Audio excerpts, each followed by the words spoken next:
Hello friends, बरायबाय Bodo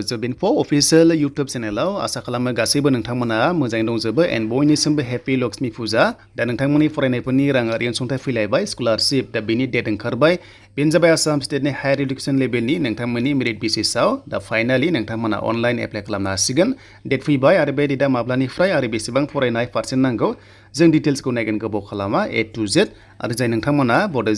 YouTube चेनेलाव गोदान subscribe खालामना लाबानो जाबाय साख्रिनि आपडेट मोनबाय थानो आरो बेफोरबादि माखासे एडुकेशन लेभेलनि स्कलारशिपनि बागै आरो गभर्नमेन्ट स्किम्सनि बागै स' नोंथांमोनाहाय आपडेट मोनबाय थानो हागोन दा बिदिबा जों गोबाव खालामा जों थांसै डाइरेक्ट अफिशियेल साइटआव एन्ड अफिशियेल साइटआव फैनाय लोगो लोगो बेबादि इन्टारफेस मोनगोन बेनो जाबाय डाइरेक्टरेट अफ हायर एडुकेशन दा बे नोंथांमोननि राङारि अनसुंथाइया स्कलारशिपआ आसाम स्टेटनिफ्राय प्रभाइड खालामनाय जायनाखि students current students present students नोंथांमोना बेवहाय मोननो हायो स' बेयाव ओरैबादि अपसन दङ नोंथांमोना अनलाइन मोनसे मोनदों एन्ड बेनिफ्राय नोंथांमोना स्कलारशिपनि बागै डिटेल्सखौ नायनोबा स' बेयाव नोंथांमोना क्लिक खालामनांगोन स' बेयाव क्लिक खालामनाय लोगो लोगो लिंकआ एक्टिभेट जाबानो नोंथांमोनाहाय अनलाइन एप्लाइखौ खालामनो हायो दा लिंकआ एक्टिभ जाथ'वाखै जेब्लानो एक्टिभ जायो आं नोंथांमोनजोंहाय भिडिअ खालामगोन माबोरै एप्लाइ खालामनांगौ एन्ड बेनिफ्राय बे डेटआनो माब्लानिफ्राय जागोन सोरबादिया मोनगोन जों दानिया मोनसे सर्ट नटिसखौ नायनोसै जेराव जों गासैबो डिटेल्सखौहाय मोननो हागोन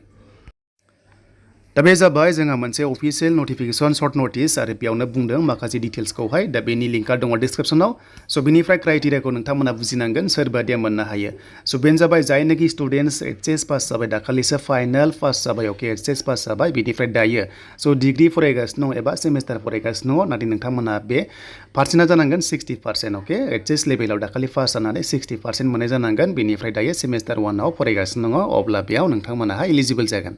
एन्ड बेनिफ्राय जायनाखि नोंथांमोना दाखालिसो डिग्री पास खालामबाय बेनिफ्राय दायो इउनिभार्सिटियाव एडमिसन लागासिनो दं 1 सेमिस्टाराव अब्ला नोंथांमोना बेयाव एलिजिबल जागोन नाथाय पार्सेन्टआ नोंथांमोनाबो 60% मिनिमाम थाथारनांगोन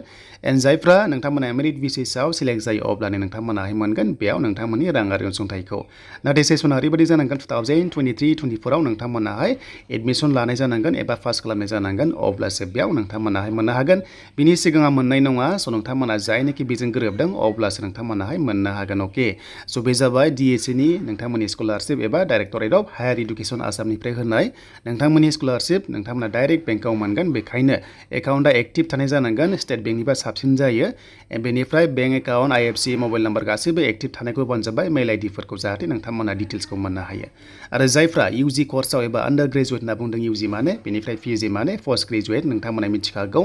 दा जायफ्रा UG आव सिलेक्ट जागोन अब्ला नोंथांमोना मोनगोन दानफायाव 450 अके आरो बे जाबाय PG आ 500 नोंथांमोना मोनगोन 450 आ UG कर्सआव मोनगोन एन्ड 500 आ नोंथांमोना PG कर्सआव लानायफोरा नोंथांमोना बेखौ दानफायावहाय मोनबाय थागोन माने पर मान्थ स' नोंथांमोनाहाय मोनबाय थागोन DHE निफ्राय बेयाव बुंदों जायफ्रा सिलेक्ट जायो दा बेनि अनलाइन एप्लाइ लिंकआ एक्टिभ जासिगोन 1 नभेम्बराव स' 1 नभेम्बरनिफ्राय 30 नभेम्बराव स' नोंथांमोना एक्टिभ जागोन आरो जेब्ला एप्लाइ खालामो नोंथांमोना प्रिन्ट आउट खालामनानै बेखौहाय कलेजाव नोंथांमोनाहाय डकुमेन्टजों लोगोसे साबमिट खालामनांगोन मानोना भेरिफाइ खालामगोन DHE आ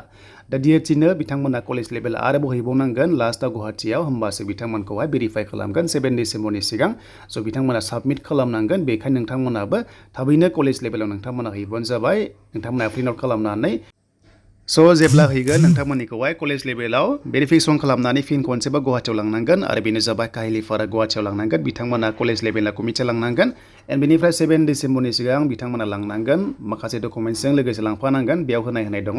दा नोंथांमोना जेब्ला लिंकआ एक्टिभ जायो आं नोंथांमोनजोंहाय भिडिअ खालामगोन माबोरैहाय नोंथांमोना एप्लाइ खालामनांगौ दा बेनोमोन DHE नि स्कलारशिपनि बागै दा गुबुन गुबुन स्कलारशिपनि बागै फैयोबा स' नोंथांमोना नेक्स्ट भिडिअ मोननो हासिगोन Bodo